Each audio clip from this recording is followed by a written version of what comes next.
जाता है, द्रविड़ देश में इंद्रधूम्न नामक एक परम प्रतापी राजा राज्य करते थे।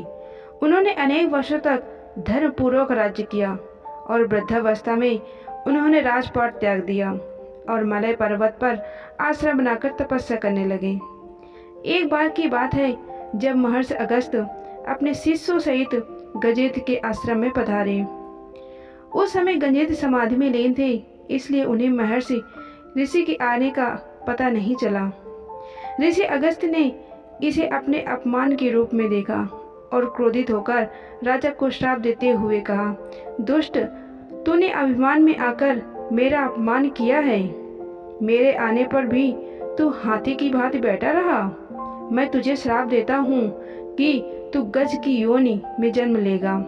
इसी श्राप के कारण राजा गजेंद्र को हाथी की योनि में जन्म लेना पड़ा, लेकिन पुण्य कर्मों के कारण हाथी की योनि में भी उन्हें पूर्व जन्म की स्मृति रही और वे निरंतर भगवान का स्मरण करते रहे। गजेंद्र हाथी अपनी हथनियों के साथ प्रायः सरोवर में स्नान के लिए जाता रहता था। गजेंद्र बहुत विशाल और शक्तिशाली था। उसे देखकर अन्य पशु डरकर भाग जाते थे। एक दिन गजेंद्र अपनी पत्नियों के साथ सरोवर में क्रीड़ा कर रहा था।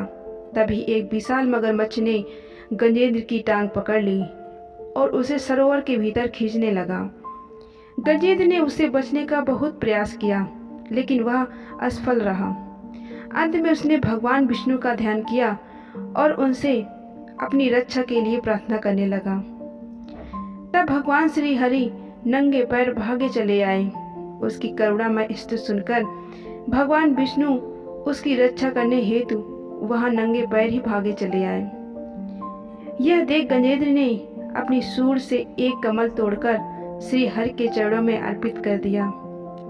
इससे भक्ति भाव से प्रसन्न होकर भगवान विष्णु ने अपने सुदर्शन चक्र से उस मगरमच्छ का अंत करके गजेंद्र की रक्षा की। इस प्रकार भगवान श्री हरि ने गजेंद्र को श्राप से मुक्त किया और उनके हाथों मृत्यु पाकर वह मगरमच्छ भी मोक्ष का अधिकारी बना। दरअसल मगरमच्छ एक गंधर्व था, उसका नाम होश था।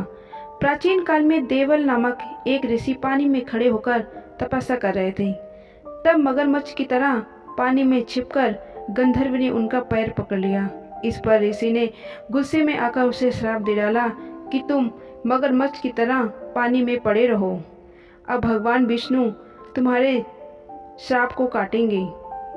मगरमच्छ से छुटकारा पाने वाले गजेंद्र को तालाब से बाहर खींचकर विष्णु जी ने अपने हथेली से उसके कुंभ स्थल को स्पर्श किया। उस स्पर्श की वजह से गजेंद्र अपनी खोई हुई ताकत पाने के साथ पूर्व जन्म का ज्ञान भी प्राप्त कर सका।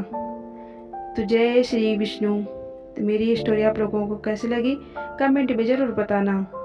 अगर मेरे चैनल में नए हैं तो चैनल को सब्सक्राइब कर लें। धन्यवाद।